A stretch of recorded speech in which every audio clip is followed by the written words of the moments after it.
We all have emotions and we expect the kids we work with to regulate their emotions. But how do we get them to really understand what emotions are?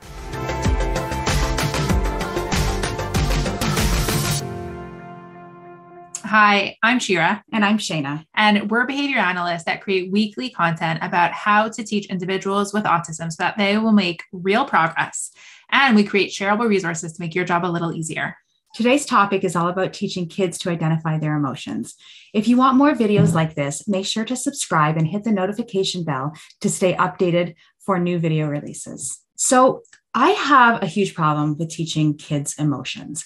And I struggle with this all the time because typically in an ABA program, we teach emotions by saying, okay, show me the picture of happy or show me the picture of sad, or it's just show me happy and they're expected to put a smile on their face. And I mean, that's not really happy. So I actually struggle with this all the time when I go to create an emotions ABA program. Right. Emotions by definition are internal. So we can't really see how someone's feeling and we're judging it based on what their face looks like, but everyone's reactions are different and everyone's emotions feel different.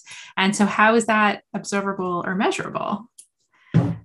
So emotions really aren't observable and measurable, but we do our best to use pictures to help, the kids we work with understand how to gauge emotions on other people and how to gauge emotions on themselves. If they can understand their own emotions, then we can help them work towards some sort of emotional regulation. And if we can help them understand what emotions look like on others, that's a huge social skill, being able to relate to other people, to be able to identify when someone's upset or hurt or frustrated. I was going to say not only that, but also being able to talk about their own emotions. So instead of just acting out, they're able to say, I feel really frustrated, or I'm anxious right now, or I'm upset, or I'm really happy. This is really making me excited.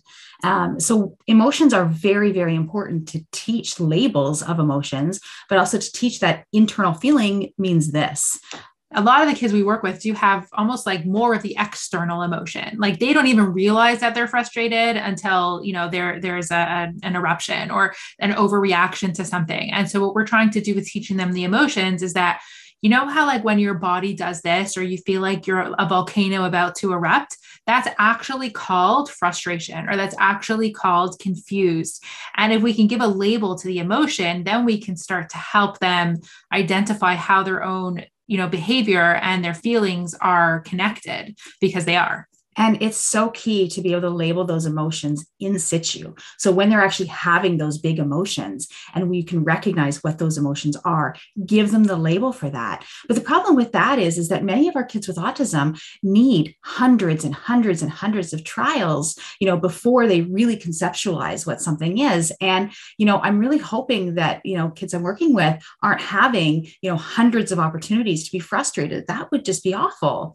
So we do start with pictures. We start with picking 2 or 3 emotions at a time. And we start with the simple ones. You might start with happy, sad, angry, and you start with those. And we start with getting them to sort pictures of different faces, adults, children, different types of people, and sorting them into categories of, happy, sad, angry, and then having them receptively identify those pictures and then label those pictures. And ultimately, before moving on to a new set, acting out those emotions and pairing those new labels that they've learned with their own feelings and behavior of happy, sad, and angry. So it might just start by, you've been working on this for a while and they're receptively identifying and expressively identifying. And then you have an opportunity where you see that their body's actually looking happy. Then you can tell them and label it for them. It looks like you're feeling happy. No even real expectation on them, but starting to pair that language because you've done all those trials and now you can put it into the natural environment. I don't know if anybody's ever seen the Temple Grandin movie with Claire Danes, but in that Temple Grandin movie, Claire Danes as Temple Grandin talks about how she learned new materials by sorting into piles and piles. So learning emotions for her was a lot of sorting into different piles. These are all happy. And, she was then able to take those pictures and go, okay, here's the commonality with these pictures and situations behind the pictures, not just somebody smiling with a blank background as well. So, that's how we took that. And Sharon and I always talk about teaching across operants, and especially with emotions, this is so huge. So instead of having just a matches program or a sorts emotions program, or a sorts happy, sad, angry, but then identifying frustrated and angry or something else, making sure it all comes together so that they can really conceptualize what that is. They're sorting the pictures, and then they're identifying them, and then they're labeling them, and then it's in situ. And it doesn't have to be and then. It can be we're doing all of these things at once to really try and get into all the different angles of these emotions. We are including this teaching program as the freebie, so make sure that you click to download that.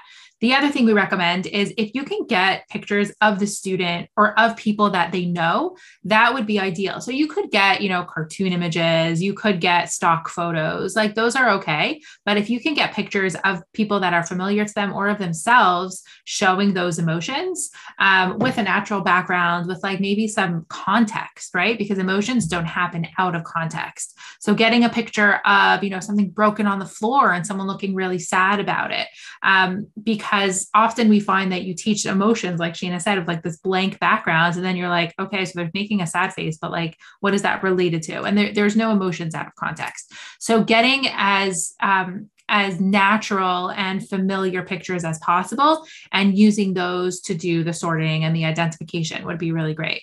I had a parent one time who actually made like a happy book and a sad book, and an angry book, and, different books for different emotions. And it was incredible. And, this is an actual physical book, and the child would flip through it and look at the book, and they'd go through it together and identify. And it was really cool.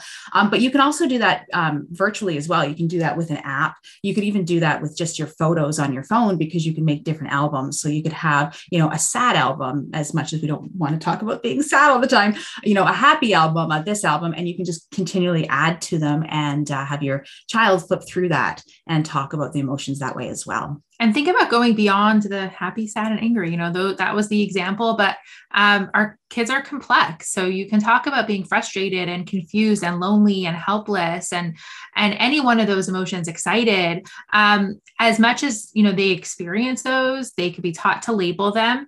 And yeah. We typically start with the easy ones first, obviously. But once, like Shira's right, like once your child understands, the basic emotions, don't close the emotions program and say, yep, they've got it. Like really think of emotions on a continuum, right? Sure, you're happy, but are you a little bit happy or are you ecstatic? Are you, nervous?